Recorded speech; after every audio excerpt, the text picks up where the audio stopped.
بسم اللہ الرحمن الرحیم۔ السلام علیکم ناظرین گرامی۔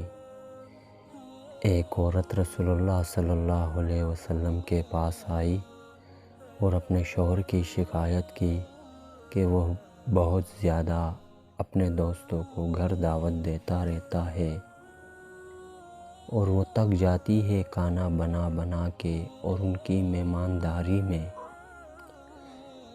رسول اللہ صلی اللہ علیہ وسلم نے کوئی جواب نہیں دیا اور وہ عورت واپس چلی گئی۔ کچھ دیر بعد رسول اللہ صلی اللہ علیہ وسلم نے اس عورت کے شوہر کو بلوایا اور فرمایا، آج میں تمہارا مہمان ہوں۔ وہ آدمی بہت خوش ہوا اور گھر جا کے اپنی بیوی کو بتایا کہ رسول اللہ صلی اللہ علیہ وسلم آج ہمارے مہمان ہیں۔ اس کی بیوی بے حد خوش ہو گئی اور وقت لگا کر محنت سے ہر اچھی چیز تیار کرنے چھوٹ گئی اپنے سب سے معزز مہمان رسول اللہ صلی اللہ علیہ وسلم کے لیے۔ اس زبردست پرتکلف دعوت کے بعد رسول اللہ صلی اللہ علیہ وسلم نے اس شخص سے کہا کہ اپنی بیوی سے کہنا کہ اس دروازے کو دیکھتی رہے جس سے میں جاؤں گا۔ تو اس کی بیوی نے ایسا ہی کیا اور دیکھتی رہی کہ کس طرح رسول اللہ صلی اللہ علیہ وسلم کے گھر سے نکلتے ہی آپ کے پیچھے بہت سے حشرات، بچھو اور بہت سے مہلک حشرات بھی گھر سے باہر نکل گئے، اور یہ عجیب و غریب منظر دیکھ کر وہ بے ہوش ہو گئی۔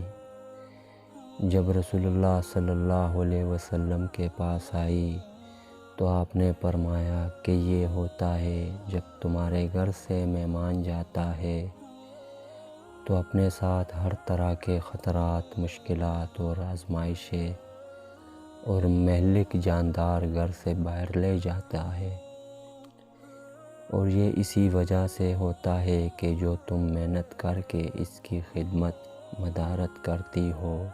جس گھر میں مہمان آتے جاتے رہتے ہیں، اللہ اس گھر سے محبت کرتا ہے۔ اس گھر سے بہتر اور کیا ہو کہ جو ہر چھوٹے بڑے کے لیے کھلا رہے۔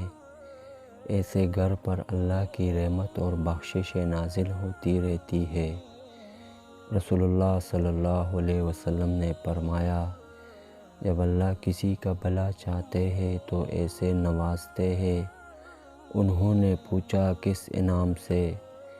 اے اللہ کے رسول صلی اللہ علیہ وسلم، آپ نے فرمایا، مہمان اپنا نصیب لے کر آتا ہے اور جاتے ہوئے گھر والوں کے گناہ اپنے ساتھ لے جاتا ہے۔ جان لو کہ مہمان جنت کا راستہ ہے۔ رسول اللہ صلی اللہ علیہ وسلم کا ارشاد ہے کہ جو اللہ اور روز آخرت پر ایمان رکھتا ہے وہ اپنے مہمان کے ساتھ بے لوث ہو۔ جزاکم اللہ۔